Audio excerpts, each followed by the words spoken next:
No.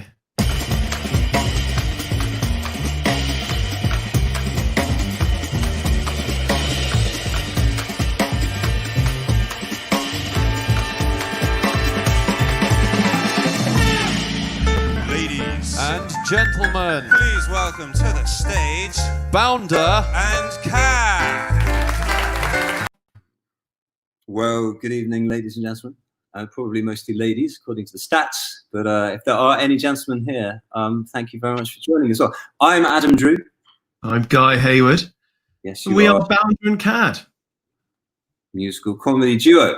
So what would we normally be doing with an audience, Guy? What's the usual form of our engagement?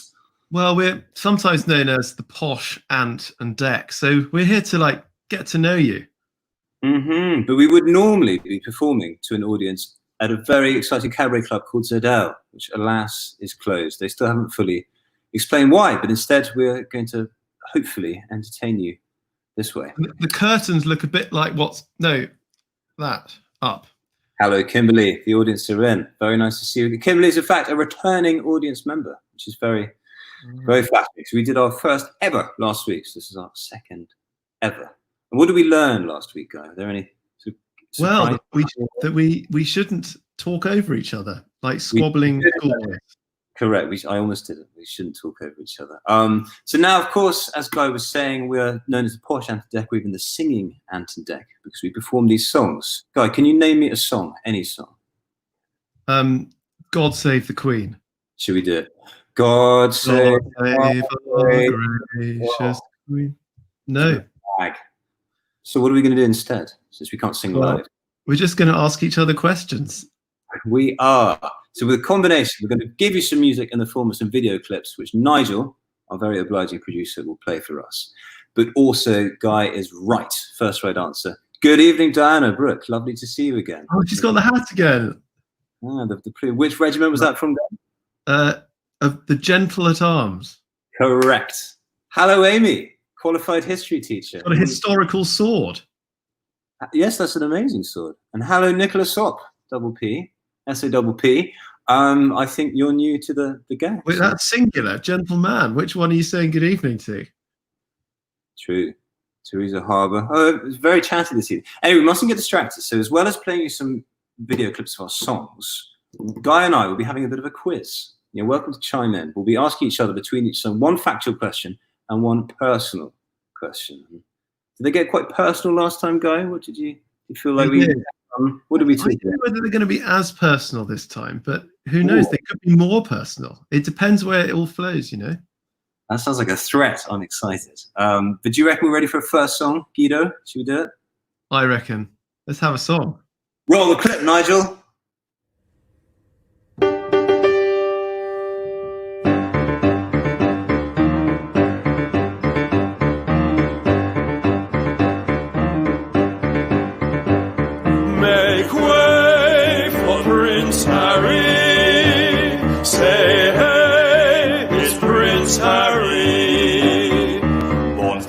To the English crown with a red head of hair that his dad passed down. He's the young cheeky chap of the Windsor family. Top lad, thrills and spills, never mind Charles and Bill. He's our favourite in royalty. Prince Harry, best of the three, did well at Eton. Geography and with some art, B and a D. At Sandhurst, best of his rank, he won command of the tank. Don't mention the time he dressed like a Nazi. Prince Harry, polo pony aficionado, beat Usain in the fast lane devilishly. He's quite a player of sport, for charity causes he's fought. The prince who knows how to court paparazzi. He's pulled 70 girls at Mahiki. Chelsea blonde girls, he's had 93. Not exactly your standard Prince Charming, but they love a rut. Ginger nut, he's attractive like Ron Weasley. Prince Harry flies Apache, royally landed. Chopper, mad, Bounder and CAD, rather flighty. But which fair lass will he wed to fill that princely-sized bed? He said to Pippa and Kate, there's room for 3. He's got hundreds of acres in Berkshire. Then wherever and his duchy. Then there's Sandringham, Balmoral Castle. From Clarence House he'll take his spouse right on over his nan's for tea. Prince Harry, Prince Harry, Prince Harry, Chelsea Davy may not have backed him. Then there's Pips wiggling those hips at the Abbey. He'd hardly need an excuse for Florence Brudenell Bruce. There's TV presenters and lingerie tarts all making their claim for our Red Prince of Hearts. Our nation's in peril from Jordan and Cheryl advancing not so gingerly to marry our Prince Harry.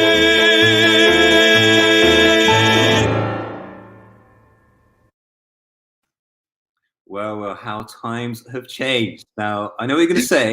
That song might be a little... Including our website. It's not the same website. It's boundaryandcat.com. Hello, Britannia. What an appropriate name for such a British song. No. What is the significance of that song before we crack into the quiz? What was that?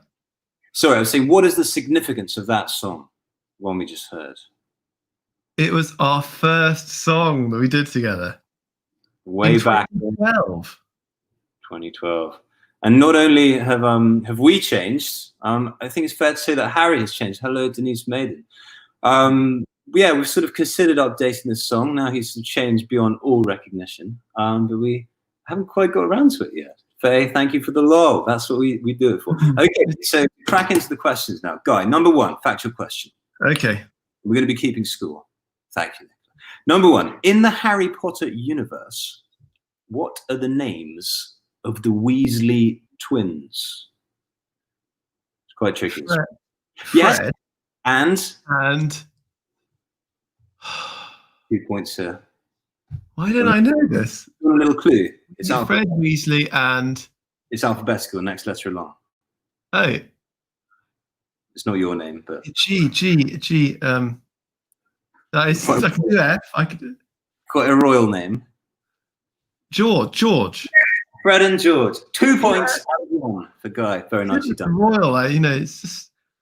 Well, you're all over it. So George, you sort of land on it. It's like kind of... You're there. Yeah. You can trust the George. Strong names. Good names to set up a sweet shop. I actually looked them up. And oddly enough, the real ones who played them now seem to be no longer ginger somehow. But yeah, things change. Number 2. Question number 2. It was very unclear. That wasn't good. 2. Fred and George, Fiona, I'm afraid Guy beat you to it. But yes, yeah, they all knew. We're lucky you got that one right, Guy, because the crowd, the audience would have worked. Tris Tarrant stuff. Question number 2, Guy. What is the first single or album that you bought? But actually, I can never remember the single. I think the single was Blue, Eiffel 65. I'm blue, dabba-dee, dabba-die, and dabba-dee, dabba-die. But the first album I bought was Spice Girls. Guy, superb. Their original, it was called Spice, I believe. It's called Spice. You know, why change something that they don't know works yet? I think you got 2 points out of 1 somehow. Very, very good answers. So Guy is leading the quiz with 4 points already. So my turn. Okay. So is it now my turn? It is, isn't it? Please. Okay, so name as many categories of charities that Harry is patron of. Oh, good grief. Well, there's definitely the Invictus Games. Okay, what is that? What kind of category? Veterans charity. Sorry, what? Veterans charity. Okay, yeah. He's very into his rugby. Yeah. Charity. Okay, 2. Yeah. Do I get a point for every category? Or is it just a 1 point? I don't know. Open to. Okay. He quite likes elephants, or is that his brother? Along with the Spice Girls. Close to elephants, not quite elephants, from what I understand. Actually, it could be elephants. Okay, it was sort of African wildlife. So we know he loves. Yeah, African wildlife. Yeah. One I might have heard. Yeah. HIV charity. Yeah. That's 4. Are there more than? Is it double figures, Guy? Or how long are we going to be? So there's one more. Okay, I'll tell you. Do you want to know? There are. Yes, 5 really. Right. Okay. There's another. You've kind of done extra ones that weren't on my list, but there's another sport Actually, another 2 sports, Mm-hmm. and then a Canada thing. Canada charity. A Canadian charity. She Megan. That was the plan, wasn't it? Well, if you want me to put you out of your misery, you'll never guess it. And our audience. He's a patron of the Royal Ontario Museum.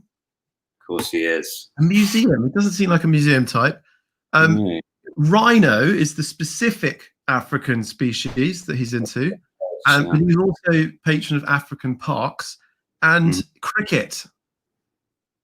Oh, yeah, and diving, which is surprising. He's a paddy-powered. Basically, he's a kind of action man charity patron. He isn't he? But now he's sitting alone in a multi-million property in LA. So yeah. Sorry, guy, I missed that. So that was the factual question. Oh yeah.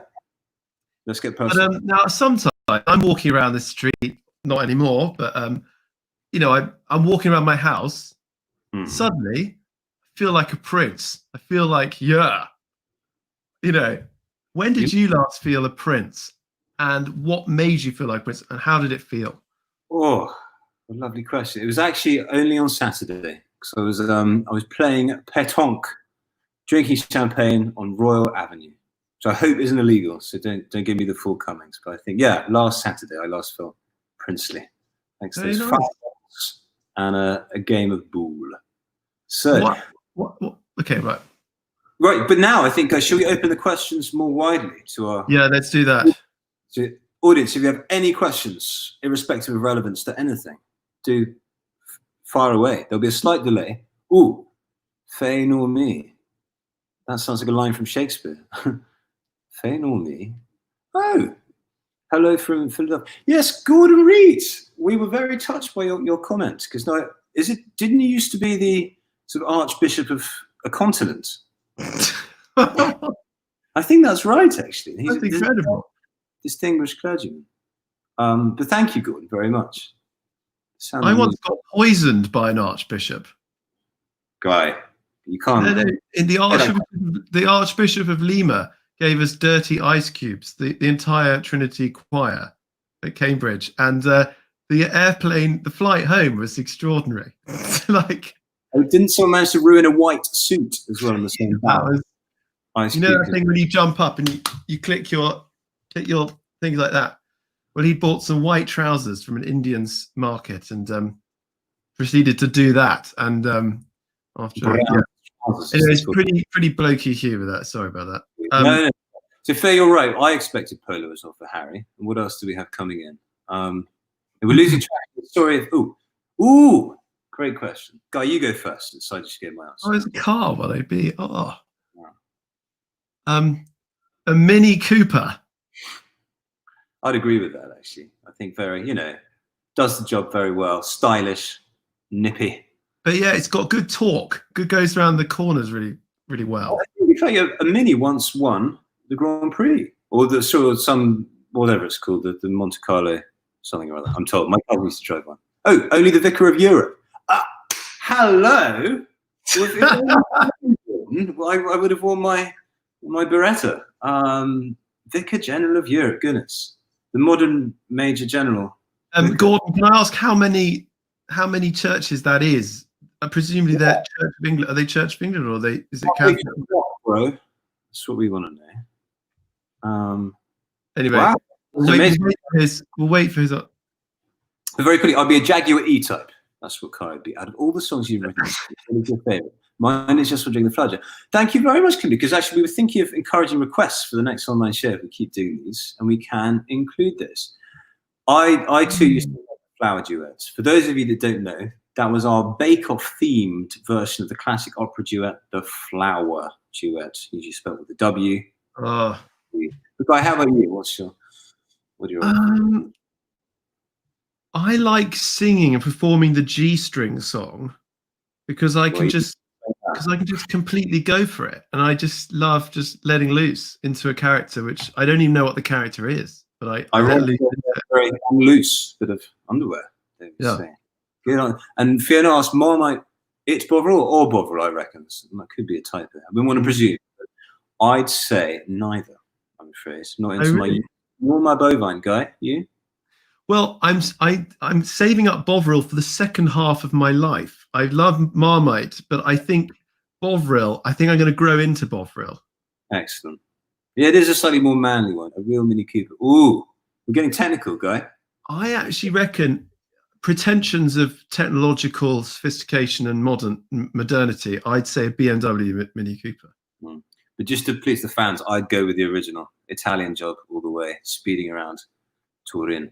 Okay, lovely questions. Thank you, everyone. And the scores are on the boards. How we both spin a Ben. Very copying with lockdown. Well, Adam's copying with lockdown very well. In the sense of, yeah, you got me there. And you're running into the cops, that's for sure. Are you, guy? Because you're Cancer. Ooh, yeah. No, I'm in the countryside, so not too many cops there. So you're copping down. Cancer. Yeah, good question. I would say cats because they smell less, guy. Oh, dogs. I love because dogs just love you, and you just have so much more a much happier time with dogs. Without meaning to say you peek too far behind the curtain, ladies and gentlemen, I think that's quite attuned with our shtick. I'd say I'm probably the cat, the cat. Yeah. You've got the Labrador energy, the two of us. Yeah. Which is a very lovely thing. But okay. My friend calls me a retriever. It's her. That's what she calls me. Oh, he'll always come back. Oh, retrieving the rosette. Over 300 good churches, lovely expats, great varieties going.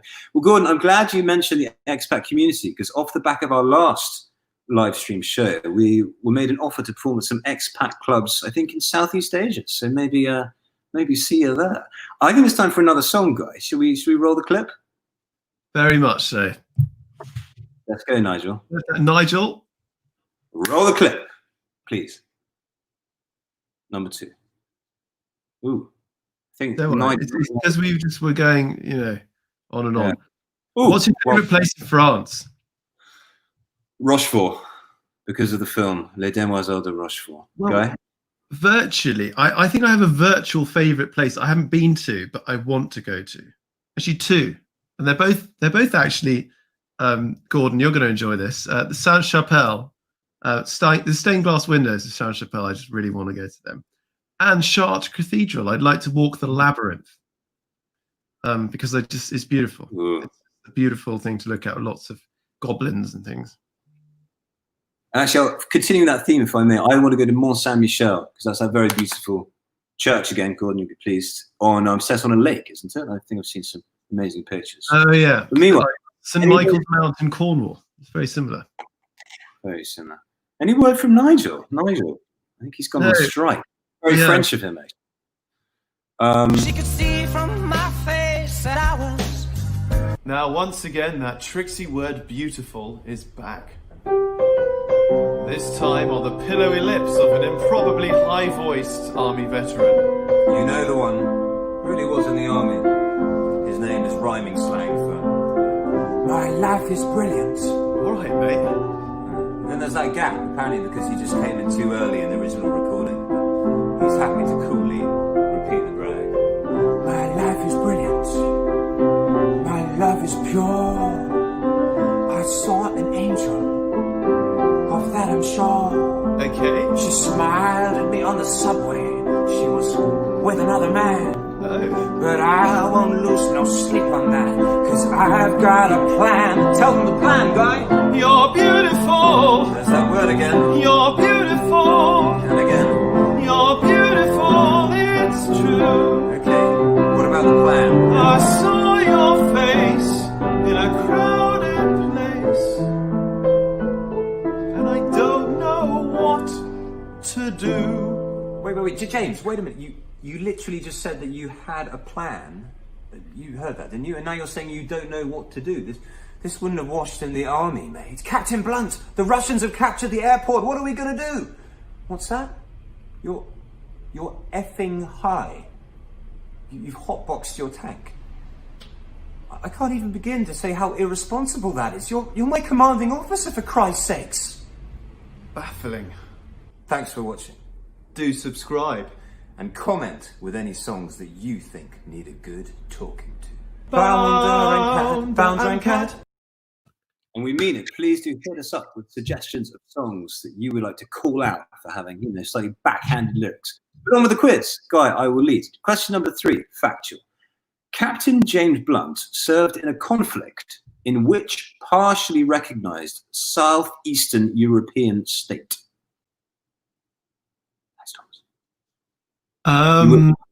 Bosnia, Very close. Bulgaria. Begins So with I'm actually quite. Begins with a B. K. Yeah, got a K. I heard K. Kosovo? No, not Kosovo. Yes, Kosovo. Oh, Kosovo. Okay, great. Well, even though it's 100% Kosovo, that's correct answer. Thank you very much. Question number 4, Guy. And while we're on, apparently James Blunt averted World War III because he was ordered in the Kosovan conflict to fire on some Russians in an airport. And he defied the order because he said he didn't want to be responsible for starting World War III. And instead, he's responsible for that song, Beautiful, which some would say. Oh, he's a proper hero. Proper hero. Question number 4, please, Guy. What was your favourite thing about meeting James Blunt on both occasions? Oh, name drop. Well, my favourite thing about the first one was that I was able to tell him that skit. I just went through the skit. We were both fairly drunk, so I thought it was a good idea, and he was prepared to listen for long enough. But it just got to the point where it was embarrassing. I mean, I was doing that skit to the man himself, sort of taking the mick out of ad hominem, as they used to call it. An ad hominem. But basically, I thought it was going really badly. Then he turned it around and then said, "Yeah, I know. 10 years ago, someone interviewed me and started with the question. So I'm talking to one-hit wonder James Blunt, and that's how the interview started, which is actually probably true. So it's sort of factual in a way, like these factual questions." Brilliant. And Guy, what about the second time you met James Blunt? Did that go a bit smoother? I'm trying to remember. Yeah, it was equally at the same time in the evening, sort of about 2 in the morning, I think, wasn't it? The best time to meet James Blunt. And I can't remember most of it. I think you.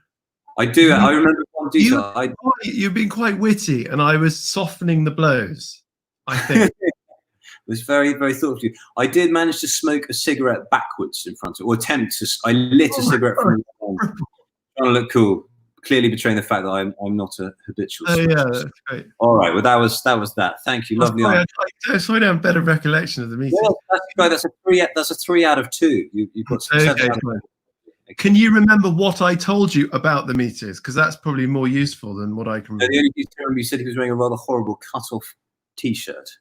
Oh, yeah. No, please may I have my questions, Guy? Yeah. Okay. What did James Blount, because that's actually how you spell his name, study at university? Ooh. Banter? Lash? I don't know. No, he went to Sandhurst, didn't he? Does that count? He went to a normal university. It was a good university, but it was a straight up university. And anthropology? It's really weird. It's really weird. Art history of art. Normally stereotype. Biology, chemistry, physics, Greek and Latin. No. Think like he goes into the army. Engineering, yeah, but a certain kind of engineering. Chemical engineering. No, more sort of like really big picture, blue sky thinking. Structural engineering. Aerospace engineering. Oh, no, I can't take the point for that. Thank you for the heavy clues there. I didn't even say it. Okay, next question, please. Okay. If you were in James Blount's position in that song, would you just keep on telling the girl she's beautiful as your plan? If not, what would your plan be? It's a very good point, and it's something I've considered this scenario a lot, and indeed that, in fact, inspired the little song that we did. I think I just keep my distance because I know this is a very uncaddish thing to say, but the whole point. Before we carry on, do we know? Do our audience know what actually was? Yeah, the context of the song, which we actually heard. That's what we talked to James Blount about. We asked him who the girl was and who the other man was. I believe that the other man was in fact actor Tom Hollander. Isn't that right? Are you supposed to say that? Loud. No, I think it's on the internet. This is disclosed. It's common knowledge. Common knowledge. Okay, fine, all right. I because Tom Hollander is, of Napoleonic stature in his early days. I just sort of stand up on the tube and offer him my chair, and I think that would just create a lot of confusion. And then I'd run away with the girl. That's the plan. I don't think it would work, but I think it'd be better than just crooning your beautiful hair, I think. Yeah. Okay, that's a very good plan. Thank you. All right. That's the question. Sorry about that. It's a very good question. I think the answer was unsatisfactory. But time for some better questions, even better answers, guys on the internet and girls, mostly girls, maybe. What questions do we have, please? Ooh. Oh, very, very. Oh. But also sorry, because you don't want it to. Faye. Indeed, Faye, I think we even had this exchange on Facebook this week. I think you told me about it. So I think it was Faye that actually subconsciously reminded me of my favourite place in France. Or was he playing to the gallery? Small Napoleon dude, exactly. Tom Hollander. He's a superb actor. He's terrifying in The Night Manager, playing Corky, Hugh Laurie's lieutenant. Ooh. Do you want to go first, Guy? Or shall I? Who's your favourite singer? Male and female? It's got to be, and what's the word? Hermaphrodite singer. What's your favourite female singer? I don't know. Freddie Mercury comes to mind for a male singer. He's almost male and female because of the extent of his range. That's okay, well, maybe both answers then. Yeah. I would say, I'm going to go a bit more trad. I say this every week, just Sinatra. He's actually early Sinatra, I'd say, because I've been listening to some of his earlier recordings. He's just got a much sort of sweeter and lighter sound. Particularly his a wonderful version of Someone Who'll Watch Over Me, I'd recommend. Female singer Ella Fitzgerald. Superpower, what would it be and why? Ooh. Guido, any ideas or shall I? Yeah, always know whether someone's telling the truth or not. Ooh, like Mel Gibson in What Women Want. That's only with women. Slightly different because that's specifically women. That'd be great. I mean, I'd love that too. But no, it's more just a kind of barometer of truthfulness. I like it. Good, honest Adam, answer. Adam, what would your superpower be if you could have one? My superpower. I think it would be. I've been listening to a lot of Eminem today for a future project. You heard it here first. Boundary CAD collab.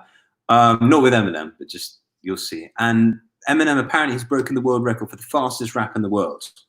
Because I think he gets about 7 words a second or something ridiculous like that. So I think I could just sort of spit, as they call it in the trade, faster than Eminem and break his record. So I think I'm going to need superpowers to take down the champ. So that's why. Those are like perfect for who we are, Boundary and CAD. Yeah. Those two. Yeah. Honest and aggressive. That's all. Yeah. Piece of literature. Cheese song by Boundary and CAD? No. Homer's Iliad, got to be there. It's canonical. Yeah, I might go for Harry Potter, even though I didn't know George Weasley. I don't know whether that's a serious answer, but it's certainly, I loved it. I think it's the book I've loved reading the most was Harry Potter. But whether that means I think it's the best piece of literature, I don't know. It's a different thing. Now I think of it, Kimberly, if I may offer a second answer. The Golden Gate by Vikram Seth, which you'll notice rhyme. And the whole of this novel is written in rhyme. You may wonder, there's an incredible blending of the novel and poetry, I suppose. What's your favourite piece of literature, Kimberly? Please let us know. It's already 7 o'clock. Time is really flying. Think it's time for another song, Guy? Yes. Roll the clip, please, Nigel. Question.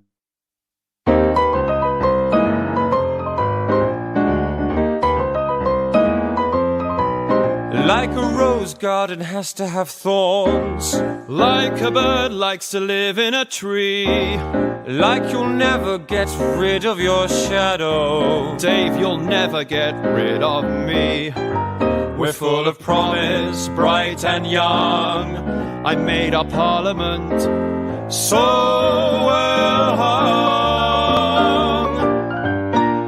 Clank. Oh, back him on healthcare, then in for the kill. The vote referendum, the mansion tax bill. It's lucky that my pad's just under 2 mil. But if it gets tricky, I can pull my old U-turn. Clegg. The honeymoon's over, the lesson is learned. We're in it together, I'd rather we weren't. Giving up the Punch and Judy show. I beat him at tennis, you know. Top tax down 10%. Don't you mean 5? Solving the welfare trap. Austerity drive. See money better spent. You mean deprive. And we'll scrap the green crap, hug a husky, Clegg. an albatross maybe, but hardly a curse. The marriage ain't perfect, but could have been worse. At least he isn't Miliband. We'll keep it together till 2015, or till he can better his deal with the Queen. Society's big, but we've gotta think lean. We're like a tripod with an extra leg. We're Dave, Cameron, and Clegg.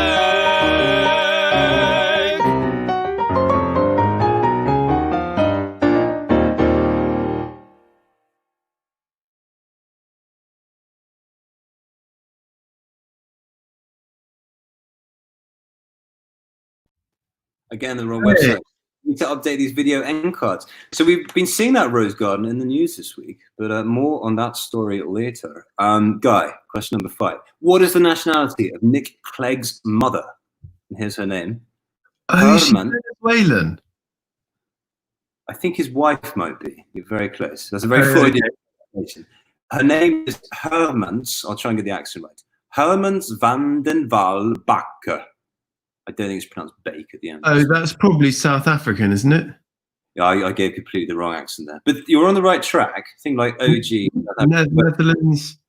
Yes. Netherlands is Dutch. Yes, yeah, Netherlands. Yeah, Netherlands, Dutch, yeah. Which is ironic because he should probably have been called Nick Clog. Oh. Terrible. But quite appropriate because also orange is the colour of the Dutch, isn't it? And orange is the colour of the Lib Dems. So there's a lot going on there that have determined it. Question number 6, Guy. What was your favourite thing about performing at number 10 Downing Street? So there's been a lot of name dropping this week, but go on, Guy. Let it out. My favourite thing was coming off stage, giving you a high five, and then you saying, that is our first gig in London and probably our last. And I just thought, that is just such an absurd line to say to me backstage. I really put it so well in the moments. Well, yeah, I suppose this is true, listeners. We had this it was just it was extraordinary, the release, because I think we'd been rehearsing in the state dining room for the entire day, and the build-up was extraordinary. And it was our first gig in London. We were complete newbies. We were so fresh out of university, having just done the Prince Harry song, that sort of thing. And it's very jammy. And this, again, is on the record on the internet, so I'm not afraid to divulge it. A friend of ours was working for the great David Cameron, and they wanted a band on the cheap, and they thought of us. And it was honestly quite an insult to the fee. But can we say the fee? Can you remember? Maybe don't. It was really bad. Tax purposes go, like, this is a bit risky. Let's not. No finances, I didn't. It was low.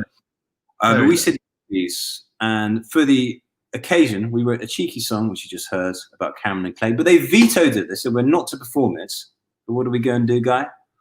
Well, we performed it, but David Cameron had left the building, and then dancing, twirling around with Samantha. It's very sweet.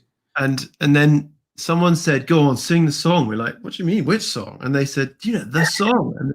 And apparently it had gone up every single email, hierarchies, each level, each rank, all right to the top.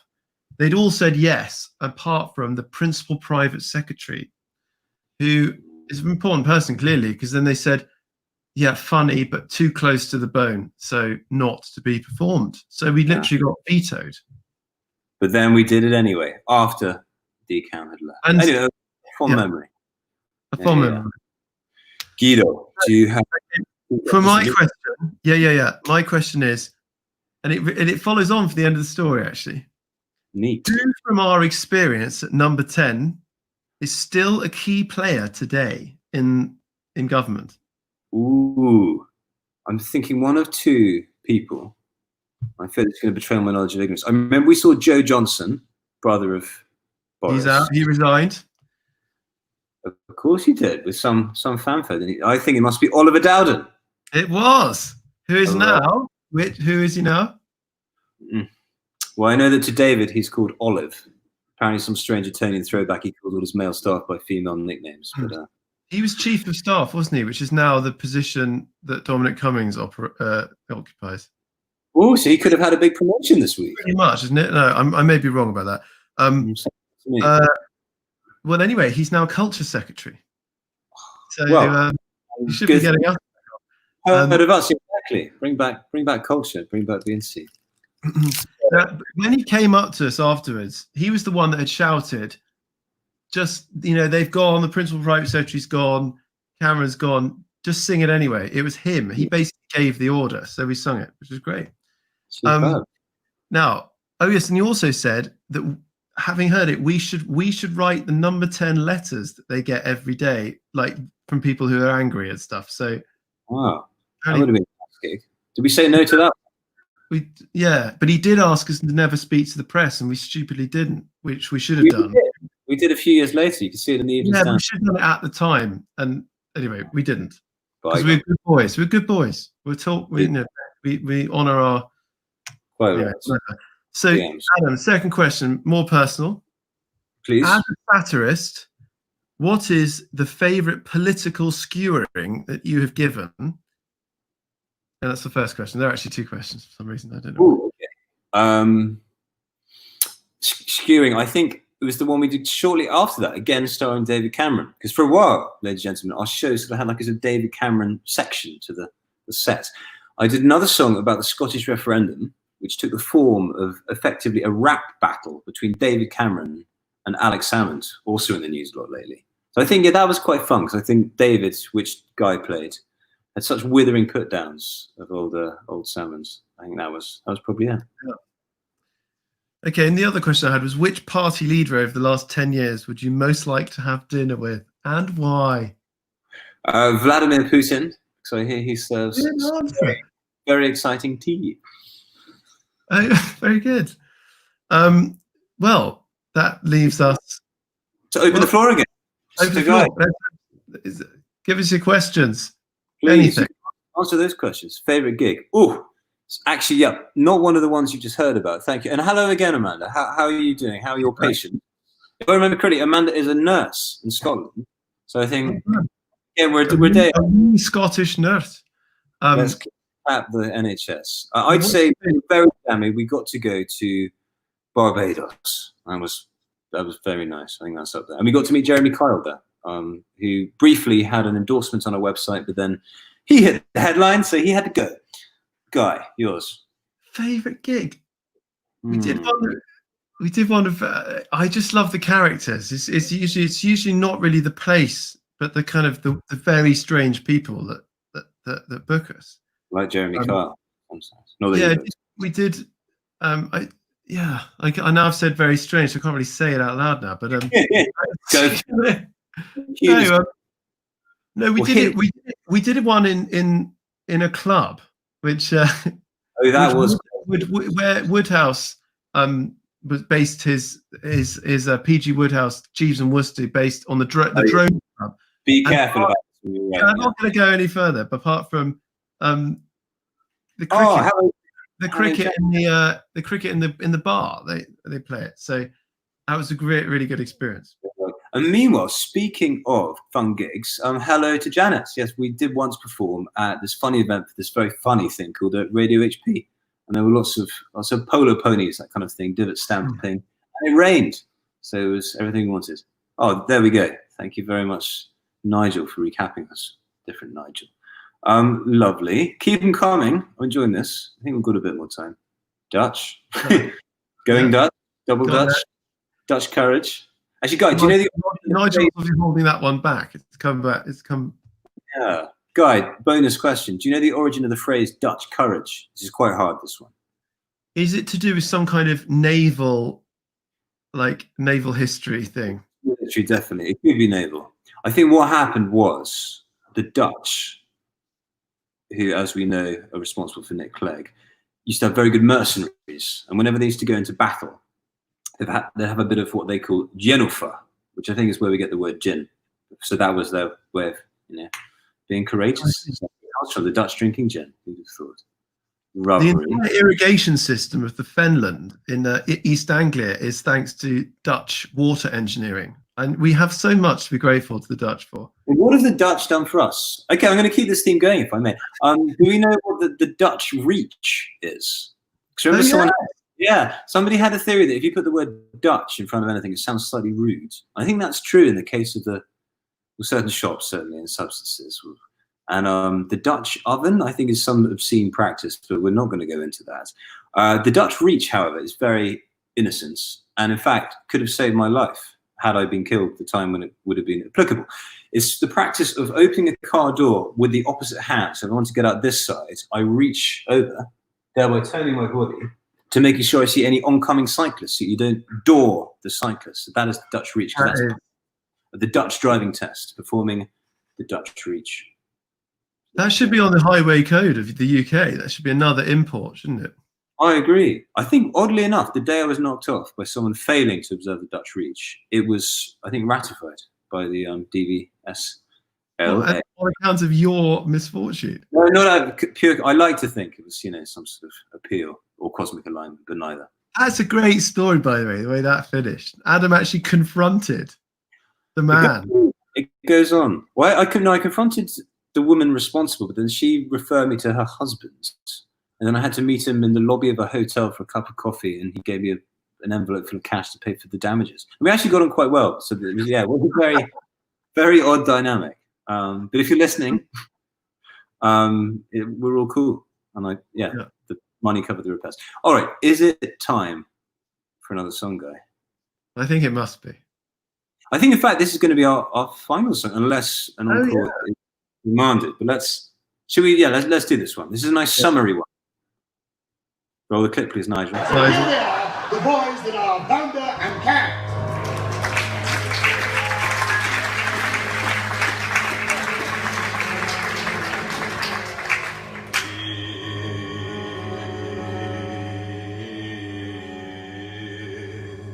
If you go down to the woods today, you'll witness a quaint display.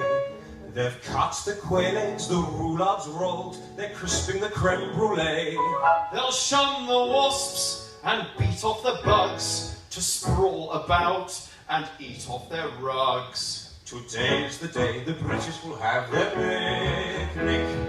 The skies are grey and the clouds are black, but it will be such a lark. They pass the humus and prep the pins when Noah would build his ark. Their brollies buckle, their serviettes fly. They may be drenched, but the Sauvignon's dry. Today's the day the British will have their picnic. Ziploc bags and Tupperware, but something always leaks, there's vinegar in the eaten mess. Stretch out till your trousers tear, and pour the dressing on your summer dress. Refuse that extra treat you'd like, so you can resent the type that gobbles the last eclair.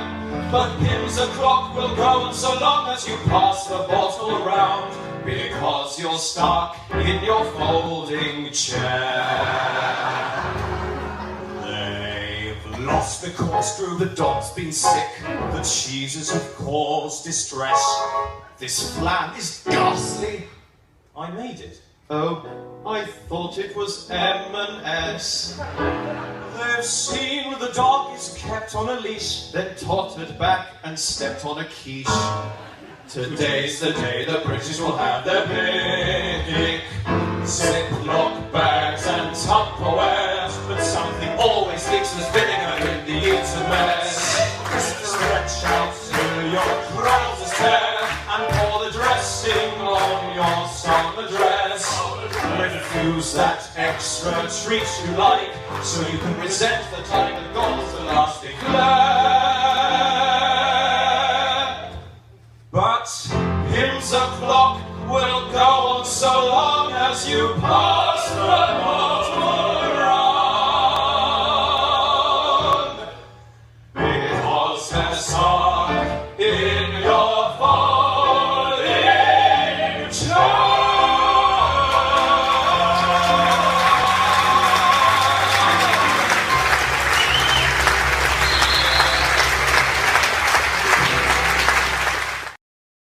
Oh, picnics. Oh, I think as of next week, we're allowed to mix households. Very exciting. Oh, we how were old do you look now? yeah, pretty old. Yeah. Well, Adam, that is just I love looking back at these sort of really, really old videos. Sure. Kimberly, yes. I'm going to skirt over that one.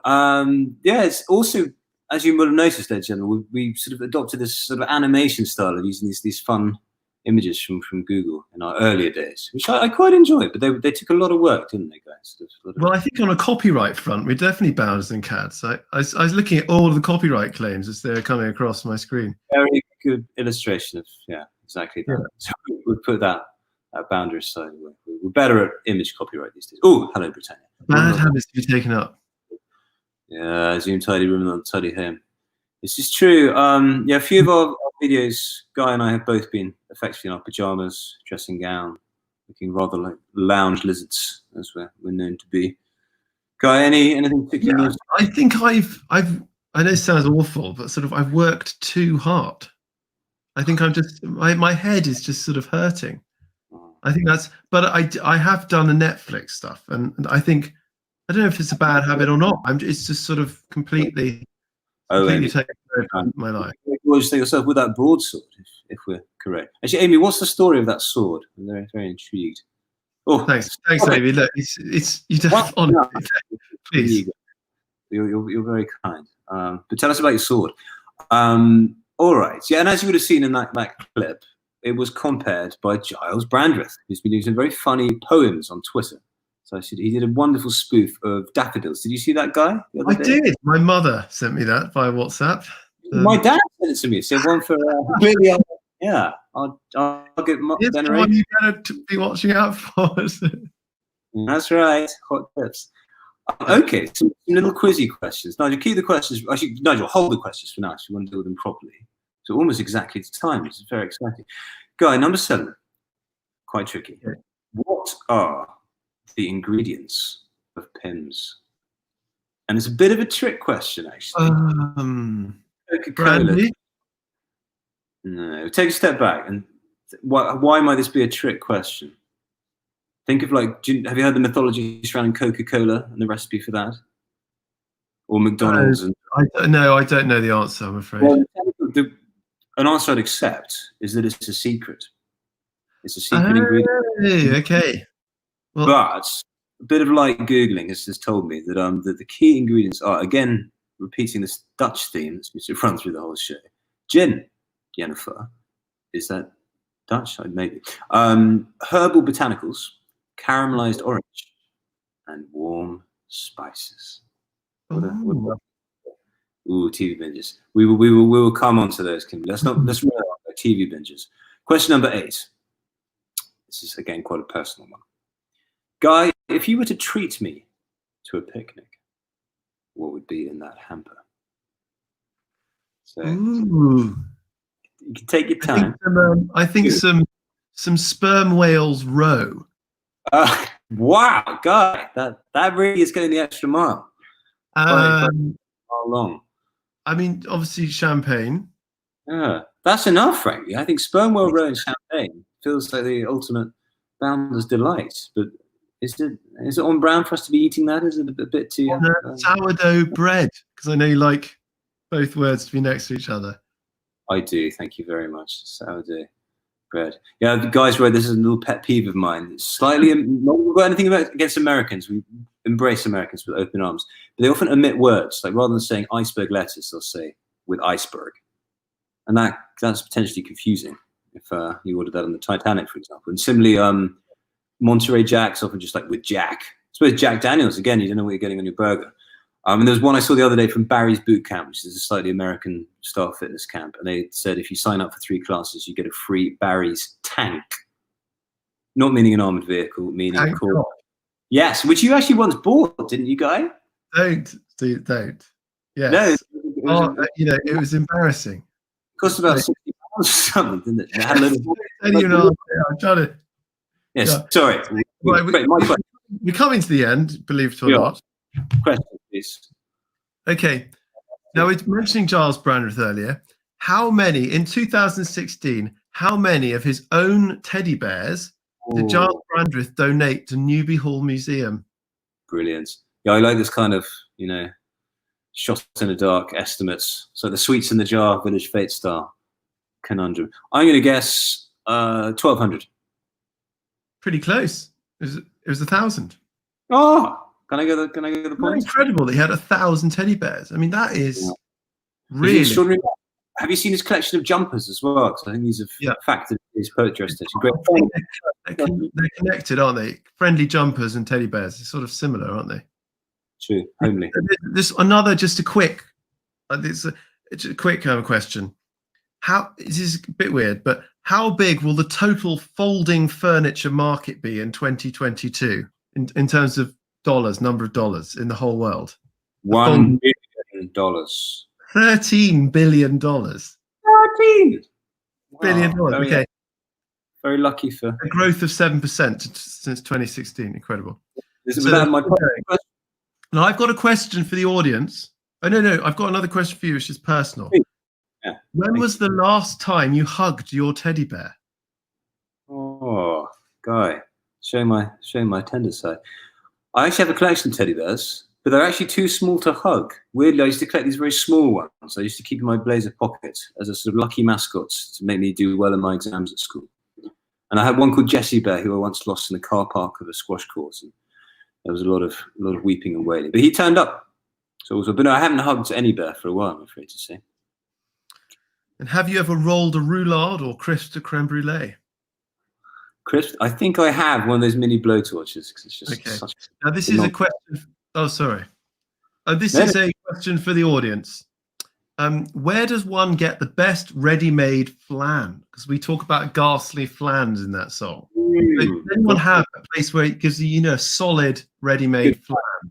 What do you look for in a flan? Actually? Let's just throw this out. Throw out the flan question to the audience, because we might have to sign off fairly soon. Yeah. Good place for a flan, or any other concluding questions? And do you want an encore? I think that's the last one we ultimately want to ask. And coupled with that, there's Nigel. Oh, encore is over. Thank you, Amanda. We will very quick. Work at anything. We will. Your wish is our command.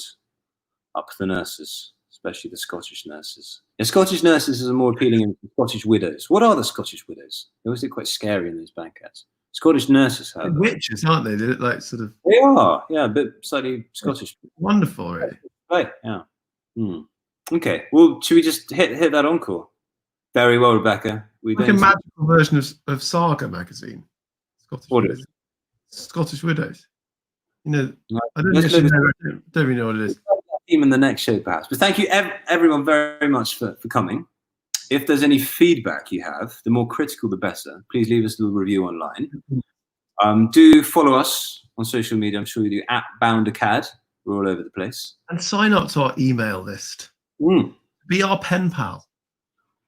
We'll be very devoted, if dilatory, pen pals. And Amy, we still don't know about your soul, but maybe for another time. Thank you, everyone. Please roll that encore. Nigel. Hey, Adam. Hello, Guy. What are you wearing? I'm a bit behind on laundry. Oh, right. Hey, I found us another song. Are you sure about this one? Yes. We'll meet again. Don't know where, don't know when, but I know we'll meet again some sunny day. Go on, it's your verse now. Keep smiling through, just like you always do, till the blue skies drive the dark clouds far away. Oh, lovely! So will you please say hello to the girls that I know. Tell them I won't be long. That's not what I heard. They'll be happy to know that as you saw me go, I was singing this song. Here we go. We'll meet again. Don't know where, don't know when, but I know we'll meet again some sunny day. Wasn't that nice? But wait for it. Guys, what on earth is that? It's the military husbands choir. I met them in a chat room. What? Everybody at home, sing along. Sunny day. Keep smiling through, just like you always do, till the blue skies drive the dark clouds far away. So will you please say hello to the folks that I know? Tell them I won't be alone. They'll be happy to know that as you saw me go, I was singing the song. We'll meet again. Don't know when, don't know when, but I know we'll meet again some sunny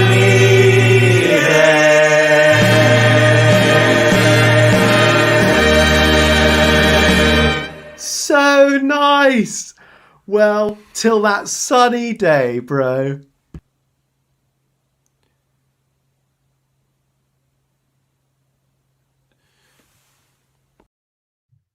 Guys, we have our answer from Amy. It is a replica of Excalibur because she did an MA in Celtic with a specialism in Arthurian legend. There it is. And to the earlier question about our binges, Last Kingdom and Medici.